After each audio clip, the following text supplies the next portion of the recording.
Bonjour à tous. Dans le cadre de notre découverte des métiers, nous nous intéressons au poste de chargé de mission éducative au sein de l'association Éducation Jeunesse N, située à Lens. Cette association organise des séjours éducatifs pour les enfants et les jeunes, comme des classes découvertes, mer, montagne, neige, des séjours pédagogiques autour des apprentissages, écriture, mathématiques, ainsi que des colonies de vacances. Elle s'appuie sur des valeurs éducatives fortes et une expérience de près de 50 ans. L'objectif de ce questionnaire est de mieux comprendre le rôle de la chargée de mission éducative, notamment dans la gestion administrative, l'organisation des séjours et le suivi des projets éducatifs. Bonjour madame, pouvez-vous vous présenter et expliquer votre rôle au sein de EJN? Bonjour, je m'appelle Ludivine Roucou, je suis donc chargée de mission éducative pour l'association Éducation Jeunesse N. J'ai pour cela réalisé des études dans le tourisme. J'ai un BTS tourisme en 2 ans. J'ai ensuite une licence professionnelle touristique, donc management d'unité touristique avec une option de tourisme de montagne. Et moi, je suis chargée du coup dans l'association du secrétariat, de la réalisation des inscriptions, mais également du développement touristique, du développement des séjours et la réalisation sur le site. Ma mission est très variée parce que c'est par rapport au séjour éducatif, tout ce qui est inscription, tout ce qui est réalisation des séjours, mise en place, mais c'est également tous les paramètres qu'il y a autour, avec notamment le recrutement d'animateurs, le recrutement d'agents de service, de cuisiniers, la mise en place des plannings des plannings de travail pour tout ce petit monde, donc à nouveau animateurs, agents de service, cuisiniers, etc. D'accord, très bien. Et comment se passe la préparation de ces séjours, à savoir des inscriptions, dossiers, planning? Vous avez des logiciels pour vous aider, des sites? Tout à fait. Alors il y a deux versions, deux catégories plutôt. Les classes de découverte, où ce sont les enseignants qui inscrivent leur classe. Nous, on utilise le logiciel, l'application Google Form. C'est un questionnaire où on leur demande de renseigner les informations concernant l'école, concernant le nombre d'élèves, le nombre d'accompagnateurs. Ils doivent aussi choisir leurs activités et nous donner des dates prévisionnelles de séjour, ce qu'ils souhaitent. Ils doivent ensuite payer des arts, puis signer une convention qu'on leur envoie. Donc tout ça effectivement dans un logiciel. Concernant les colos, on est plutôt sur un Google Form également, avec des parents ou des familles d'accueil ou des partenaires sociaux comme les Restos du Cœur, la jeunesse au plein air, qui nous complètent ce questionnaire. On y récupère le nom, prénom de l'enfant, l'âge, date de naissance, le souhait du séjour et toutes les informations nécessaires au bon séjour de l'enfant, comme les régimes alimentaires ou éventuellement les dossiers MDPH. On a un logiciel ensuite dans lequel on renseigne l'ensemble de ces informations et dans ce logiciel, on peut y générer des plans de transport, des conventions et tout autre document. D'accord, je vois. Donc c'est une grosse organisation. Comme vous venez de préciser, vous occupez aussi des enfants, du coup en famille d'accueil. Quel est votre rôle dans cette organisation et notamment pour ces enfants en difficulté? Alors nous, les enfants de famille d'accueil, c'est assez particulier parce qu'on les récupère pour les séjours de vacances, c'est-à-dire 1 semaine, 2 semaines, voire 3 semaines sur une année. Donc on est juste de passage dans leur vie quotidienne. On fait en sorte et on essaye de leur montrer qu'ils peuvent avoir autre chose que la vie en famille d'accueil. Très souvent, ce sont des enfants au profil assez particulier, assez difficile, qui ont soit des parents qui sont décédés ou qui sont totalement absents, ou des parents qui sont maltraitants envers leurs enfants, qui leur parlent mal, qui les tapent, et d'autres qui ont même une interdiction de les voir. Donc nous, c'est le temps d'1 semaine, 15 jours, 3 semaines, leur montrer qu'on peut leur apporter du soutien, qu'on peut leur apporter des choses positives, leur faire découvrir des choses. Et c'est aussi l'occasion, il faut le dire, pour les familles d'accueil de partir en vacances eux-mêmes, d'avoir du temps pour elles. Et donc, lorsque l'enfant revient en famille d'accueil, il y a un côté apaisement, parce que la famille qui les accueille se sont reposées. Donc, c'est les accompagner sur 1 semaine, 2 semaines, 3 semaines, comme je le disais, mais aussi mieux gérer leur retour en famille d'accueil après. D'accord, donc humainement, il faut aussi savoir être très humain et tout, être en bonne relation avec ces personnes et les comprendre. Pour ce qui est... comment se passe la préparation des séjours, du coup?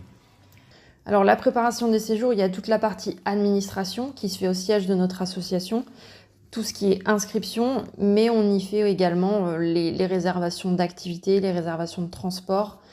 On recrute nos animateurs, on recrute nos directeurs. Donc moi j'agis dans toutes les tâches que je viens de citer. J'y mets ma petite pierre à l'édifice, des fois juste pour signer quelque chose, des fois pour prendre une décision.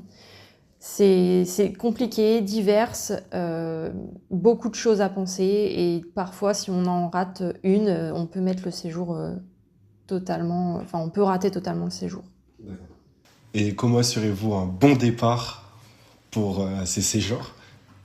Alors ça peut être difficile, mais on fait ce qu'il faut pour que ce soit des bons départs. Le principal, c'est que les inscriptions se soient bien faites, parce que si on rate une inscription, s'il y a un enfant inscrit en plus, notamment sur le nombre de places, du coup, si on a un enfant qui est en plus dans le bus et qu'il n'y a plus de place dans le bus, bah, c'est compliqué. Mais c'est aussi la relation aux familles, la relation à l'enfant, la relation aux animateurs. Si on a des animateurs et des directeurs en qui on a confiance, si on a notre autocariste en qui on a confiance aussi, on sait qu'il n'y aura pas de problème dans le transport.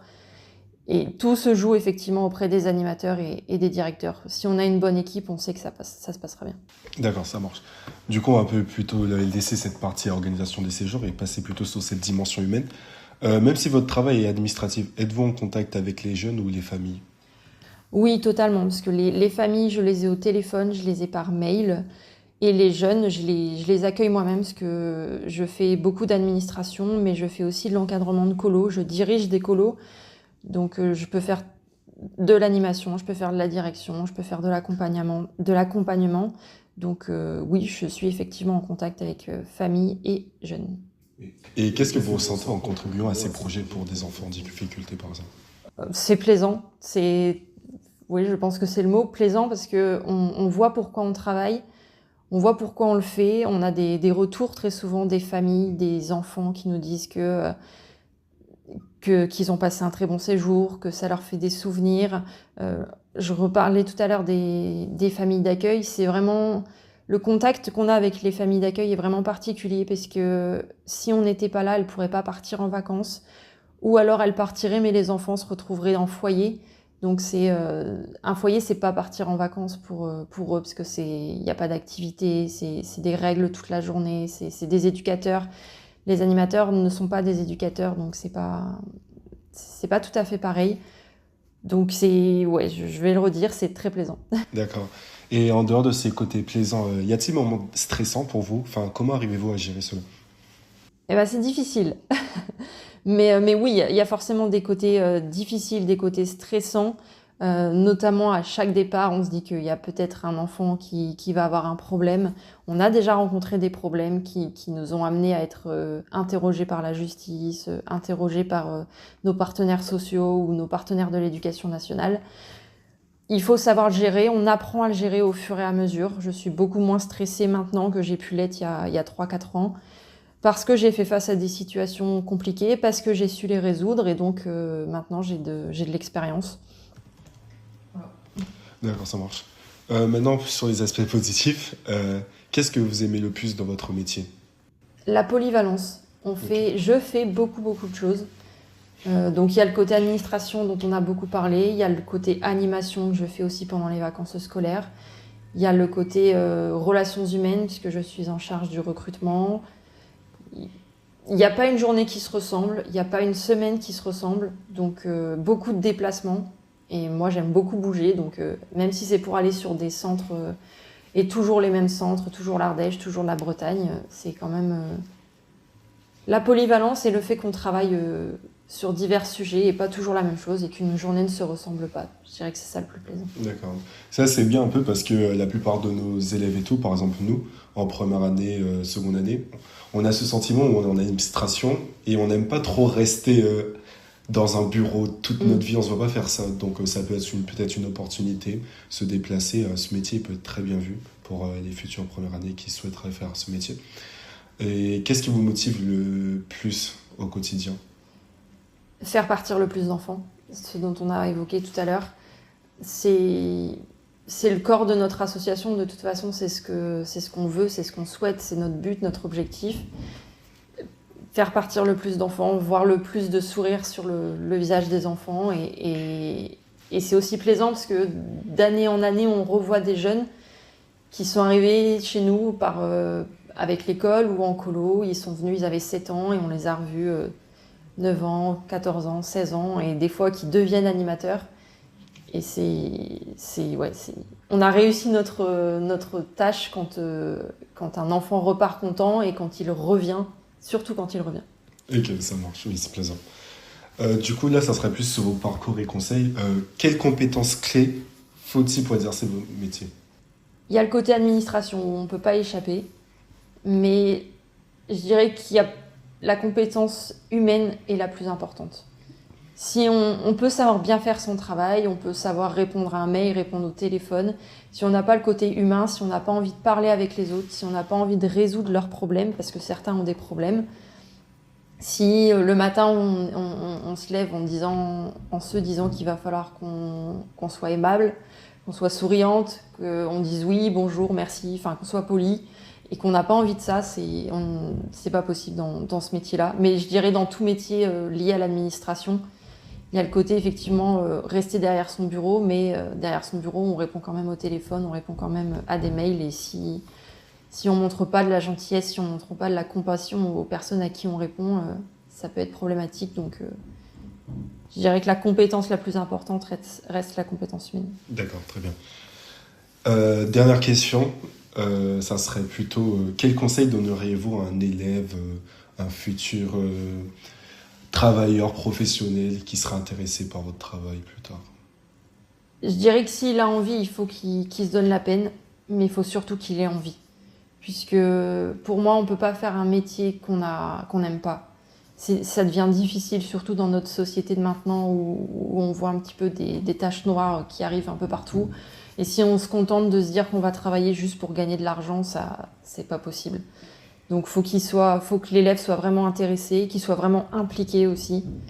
Et qu'il se dise que oui, il faut qu'on travaille, on n'a pas le choix, parce que sinon il n'y a pas de rentrée d'argent, donc on peut pas subvenir à nos besoins, la nourriture, les logements, ou les sorties, évidemment. Donc on ne peut pas ne pas travailler, mais si on ne le fait pas avec envie, c'est subir notre travail, c'est subir notre vie, et se dire qu'on fait que travailler et qu'on ne profite pas, et en plus on travaille mal quand on n'en a pas envie. Donc qu'il soit intéressé, qu'il soit motivé et qu'il soit impliqué.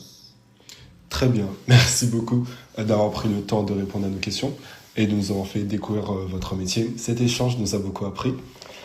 Du coup, grâce à cette interview, nous avons permis de mieux comprendre le rôle de la chargée de mission éducative au sein de l'association EJN.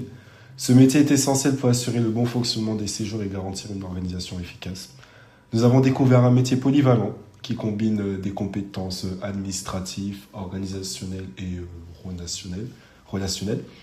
Il joue un rôle important dans la mise en place de projets éducatifs adaptés aux besoins des enfants et des enseignements. Enfin, cette étude nous a permis d'avoir une vision plus concrète de ce métier et des opportunités dans le domaine de l'éducation comme dans l'animation. C'était EcoMike pour vous servir.